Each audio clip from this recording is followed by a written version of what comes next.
तो अभी कहते हैं पाप की दुनिया से और कहीं ले चल। अभी किधर चले? हाँ, और ठिकाने का भी तो मालूम होना चाहिए कि और कौन सा ठिकाना है जहाँ सुख और शांति है। सुख और शांति को भी इस दुनिया में आना है, लेकिन आए कैसे? दुनिया ये एक ही है, बाकी इस दुनिया का परिवर्तन होने का है। तो परिवर्तन कैसे आवे उसके उपाय का नॉलेज होना चाहिए। तो वो बैठ कर करके परमात्मा अभी समझाते हैं, क्योंकि ये हमारे पास जो समझ है वो समझ कोई हमारी कल्पना नहीं है।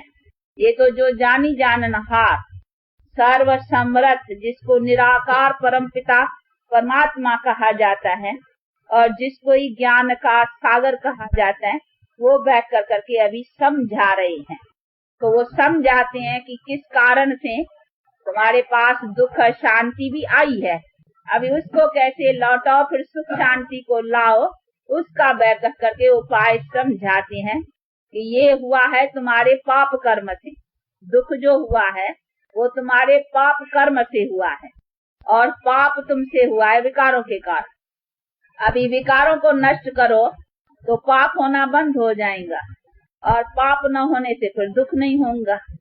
तो हमारे पास सुख शांति आएगी तभी जब हम अपने कर्मों को स्वच्छ बनाएं, कि हम जो भी सारा दिन अपने कर्म करते हैं उसी कर्मों को 5 विकारों के संग से न करें।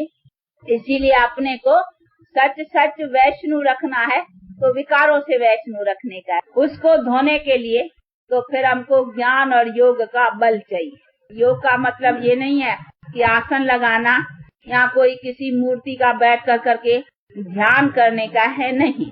ये है हमको चलते फिरते खाते पीते उस परम पिता परमात्मा की याद रखनी, परंतु वो भी याद तभी हो सकेगी जब पहले पहले उनका परिचय होना चाहिए। स्कूल और ये सभी चीजें खोली हुई है ना, इसीलिए कहीं समझते हैं तो योग शायद कोई ऐसी बड़ी चीज है, परंतु वास्तव करके योग का मीनिंग है याद।